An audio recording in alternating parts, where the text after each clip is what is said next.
struggle in reading the word, you struggle in fasting, you struggle in prayer, you struggle in telling the truth, you struggle in changing your tongue, you struggle in being honorable, and every time you struggle, you need a bottle.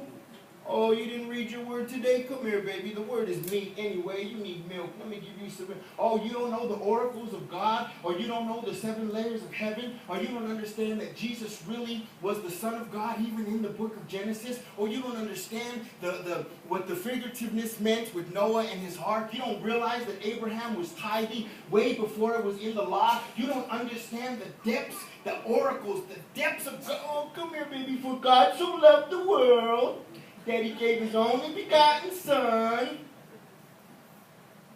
That's all you know. That's all you know? You going up against the prince of darkness? You are going up against hell? You are going up against the devil himself, and all you have in your hand is your bubble? Oh, you gonna die. You gonna die. You gonna die. But you need your bottle. And then, when you don't have your bottle, you need your binky. I don't know where this is being, or I would put it in my mouth. I'm so tempted. It's in my... It's clean. Yeah. It almost feels like it tastes like candy. I don't know. My mouth is watering, church. Maybe just a taste. But you need to be pacified. You don't want me to come and tell you. Are you 12 years old and you still suck on a binky? Are you serious? This is for insecure people. This is for people that can't handle it. This is for someone that can't do it on his own. You mean to tell me you can't make it to the next meal without sucking on something to take your mind off of what's actually going on? You know what? That when you reach a certain age, you grow teeth and you're going to chew this thing off. But you know what you want me to do? You want me to sit there and be like, so you're dealing with lust? Well, that's not your problem. She shouldn't have dressed that way, and she shouldn't have said that. And you're dealing with pride. Well, you got a lot to be proud of. You're stuck on this for a while, and I'll come back until you're...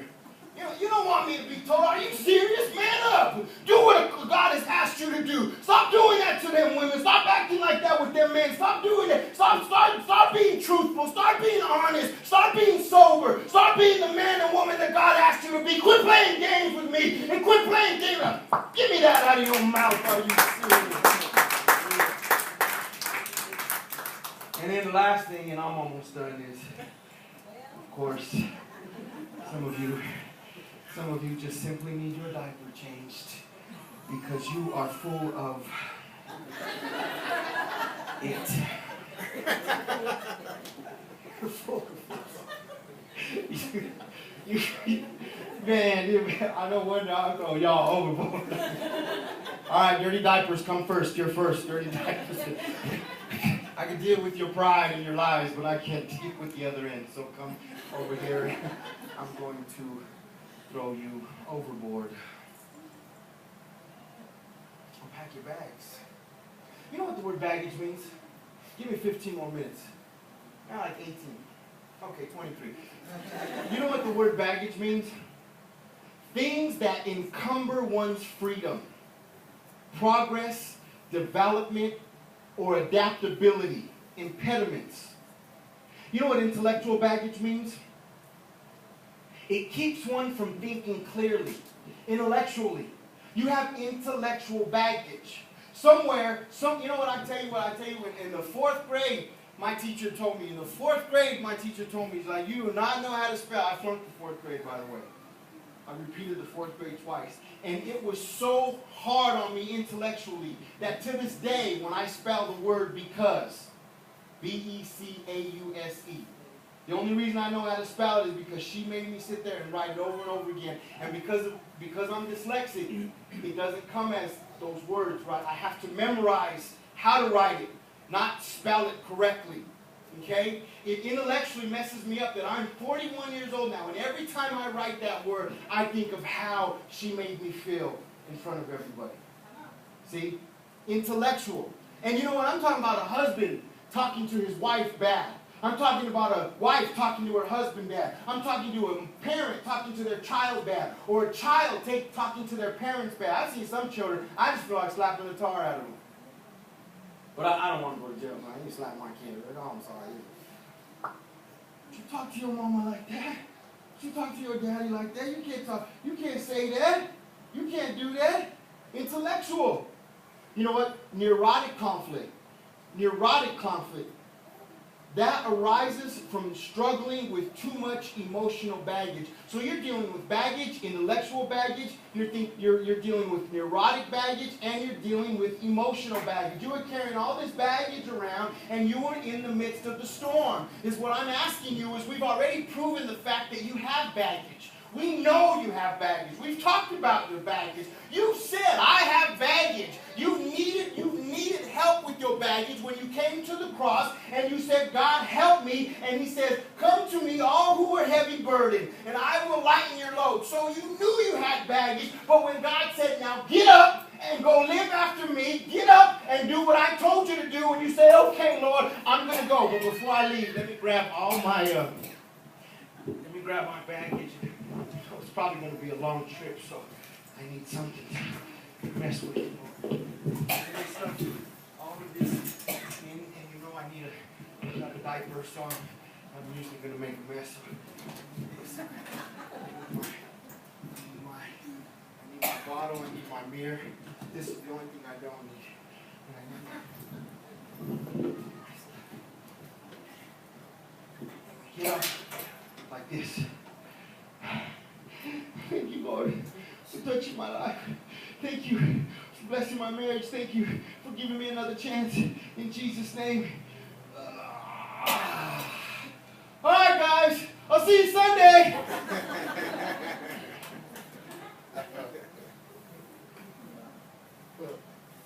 Am I right? Am I right? You have baggage, man.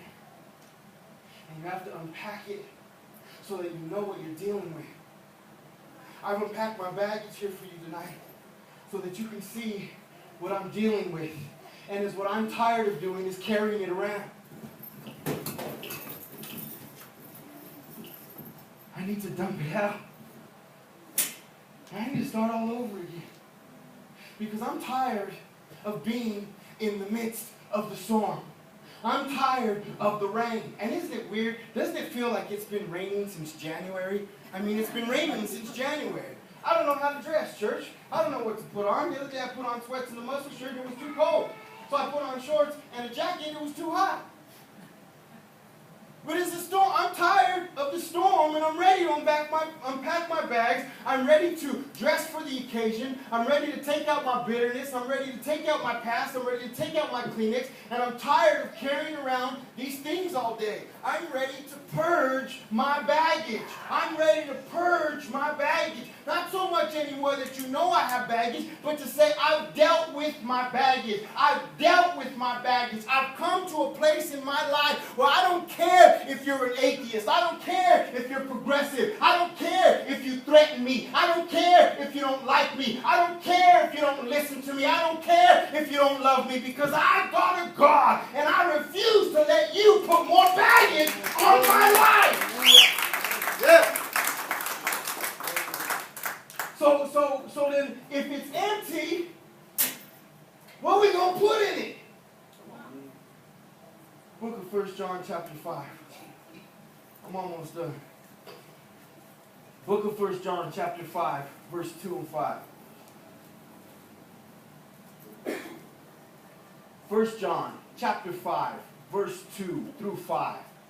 By this we know that we love the children of God, when we love God and keep His commandments. For this is the love of God, that we keep His commandments, and His commandments are not burdensome. For whatever is born of God overcomes the world, and this is the victory that has overcome the world, our faith.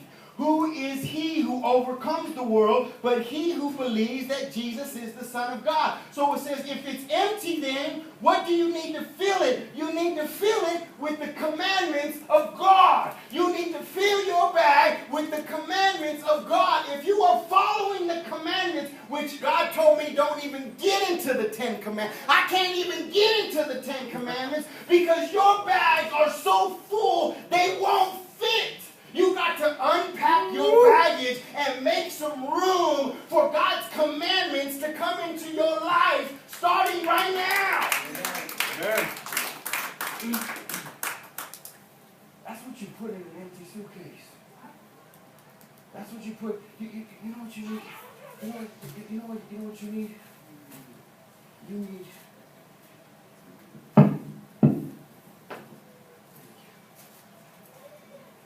I promise I have other Bibles at home, but they're so beautiful. They have gold trim on it and my name, and I keep using this one.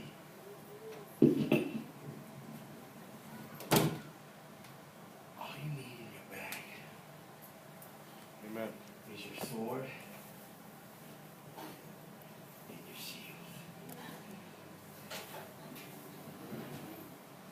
Those two things will get you out of every storm and every battle that the devil will bring up in your life.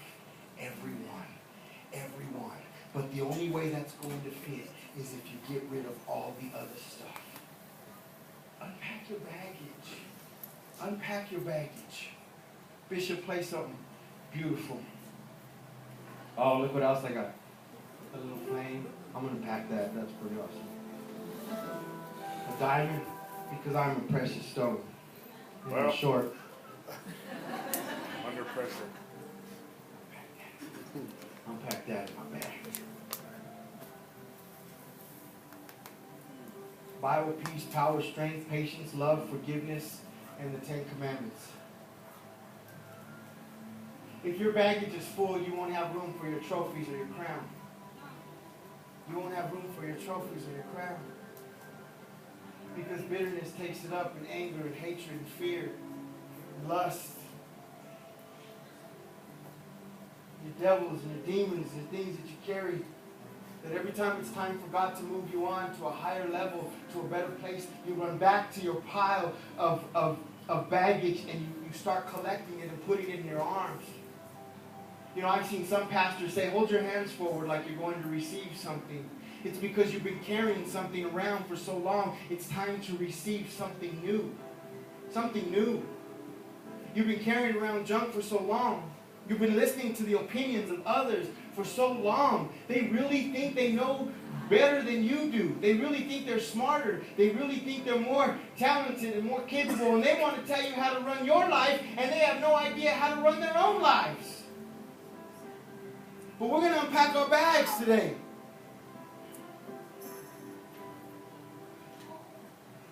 If you learned anything today, and we're going to get ready to pray. If you learned anything today, learn this.